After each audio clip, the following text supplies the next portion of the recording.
Hello, this is Arezki Daoud of MEA Risk LLC, and I'm also the editor of the North Africa Journal. Today is the 17th of July 2020. Now, this brief podcast is an update on what we are seeing in North Africa and the Sahel in this midpoint of the month of July. The region is experiencing tumultuous events as the summer evolves. At this stage, it's clear to us that the fall season is expected to be intense. There were at least 5 major events and flashpoints that dominated the front pages of the news this week. The first being obviously the Covid-19 epidemic. Secondly, the Libyan crisis. Third, the Tunisian political crisis. Fourth, the turmoil in Mali. And finally, the rising tension between Algeria and Morocco. Let me begin with what is obviously the common and shared problem in the region, and that is the Covid-19 epidemic, which, by the way, shows no sign of easing. The worsening spread of the virus was predicted by the scientific and public health communities, but the understandable rush to reopen the economy has had rather adverse effects, and so now we're witnessing new clusters, a virus that is expanding geographically, and contamination rates that are on the rise across the region.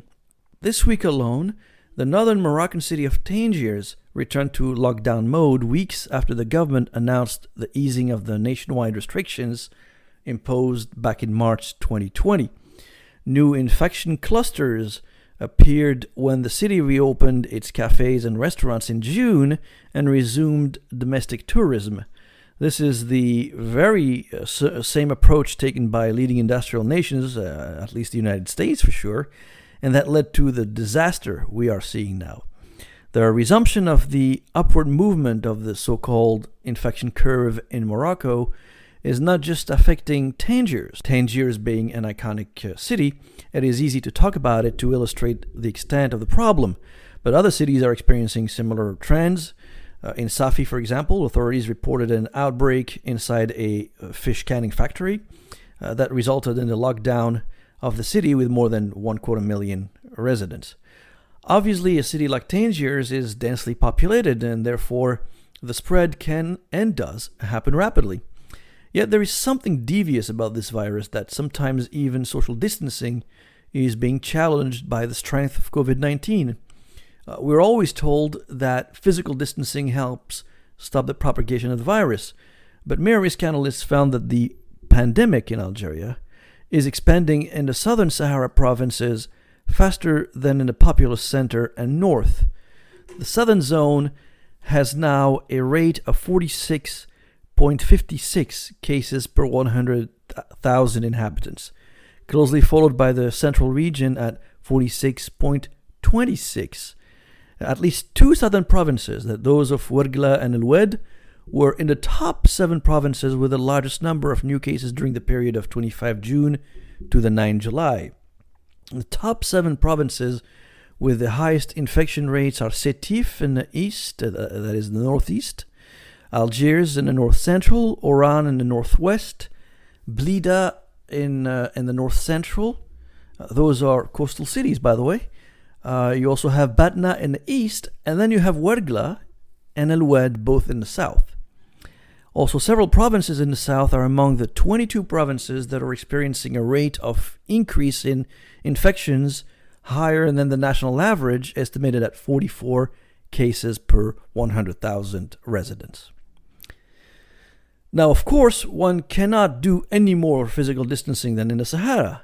Plenty of land, very few people, yet the most disturbing rates of infection increases recorded recently in Algeria range from 42.7% in the coastal city of Jijil to a stunning 209.1% in the sparsely populated province of Elizi in the southeast along the Libya border. 8 provinces experienced an increase in their morbidity twice the national rate. Among them are the Saharan provinces of Elizi, as I said, 209.1%, and El Oued. There's also Tamanrasset at 124%, and Laghouat at 94%.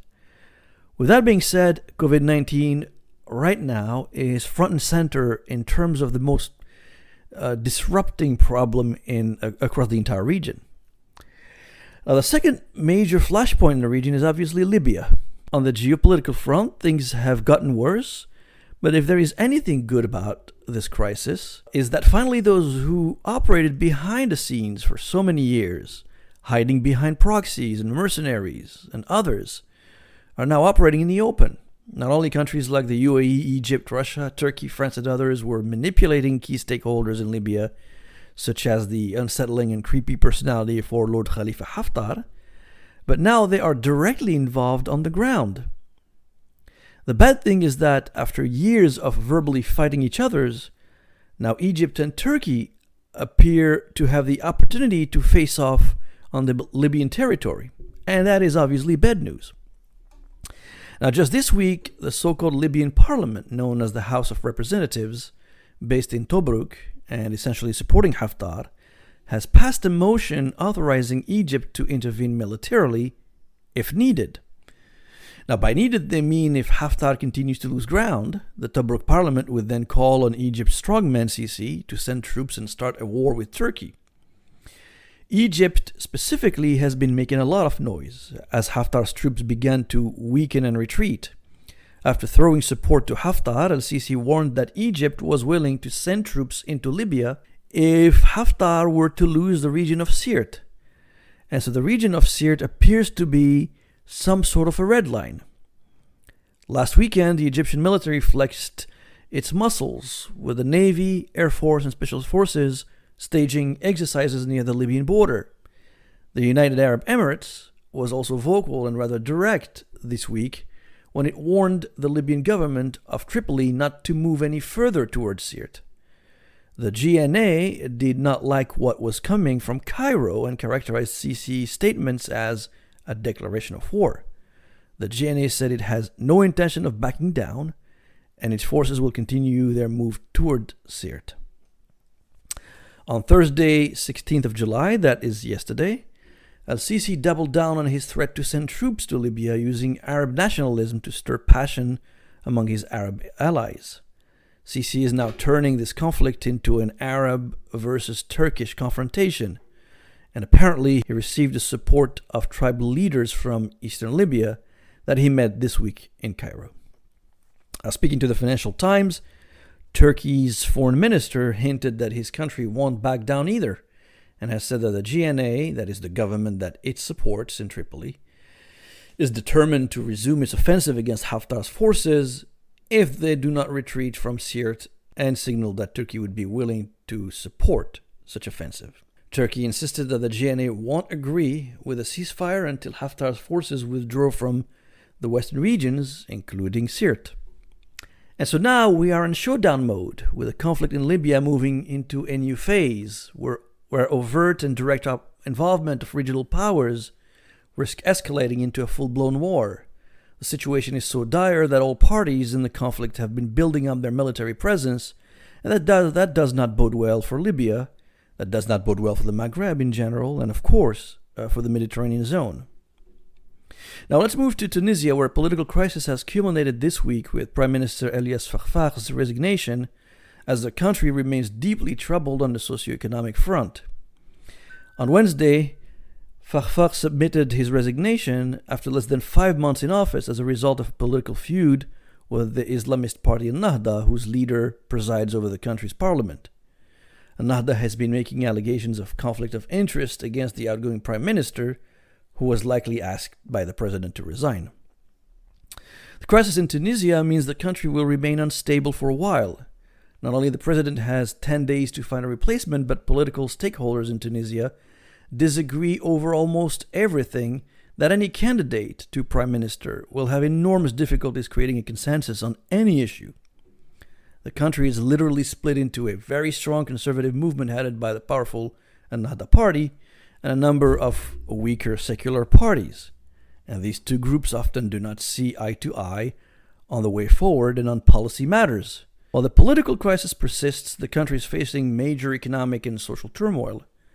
The economic crisis is hitting the southern regions the hardest, and the level of despair among the population is such that protesters on Thursday this week forced their way into an oil production site in Kamur, located in Tatawin in the southeast. The demonstrators managed to overcome the soldiers securing the area. The region has been facing economic turmoil, and in 2017, government pledged to invest millions on economic development in the region fell short, considering the instability in the government, combined with the impact of the pandemic more recently. The region produces small quantities of crude oil in fields operated by Austria's OMV, Italy's Eni, and the Anglo-Tunisian oil and gas. Now, as for the Malian crisis, it has dominated the news coming from the Sahel region. The basics of the crisis in Mali are no different than what is happening elsewhere in the region, starting with bad governance, foreign interference, non-existent economy, terrorism, ethnic conflicts, and obviously the environment that are conspiring to make the entire Sahel region a deeply unstable zone, and Mali is one of the worst hit nations. The despair of the Malian people led opposition groups to push for protests demanding the resignation of President Ibrahim Boubacar Keïta. Recent protests in Bamako turned extremely violent and deadly, resulting in 11 deaths and 158 injured. Today, Friday the 17th of July, was scheduled to be another day of rage, but the Malian opposition alliance that is demanding the stepping down of President Keïta has called off the protest after a mediation mission led by former Nigerian President Goodluck Jonathan arrived in Bamako to help de-escalate the tension. Finally, we're concerned about a rise in tension between Algeria and Morocco on a series of issues, the latest of which is about the construction by Morocco of a military base near the border with Algeria. Algerian officials have called the move a provocative one, but days later, the Moroccan media published satellite photos of what appears to be Algerian military bases near the border with Morocco. Algeria did not comment about the photos, although I still believe that the aggressive back and forth between Morocco and Algeria is not a major concern. The two have been building up military assets, spending billions on weapons, money that could be used obviously for economic development when they need it the most. As I pointed out in my introduction, these events mean that the fall season could bring more trouble to the region. On the socioeconomic front, there is already stress over the reopening of schools.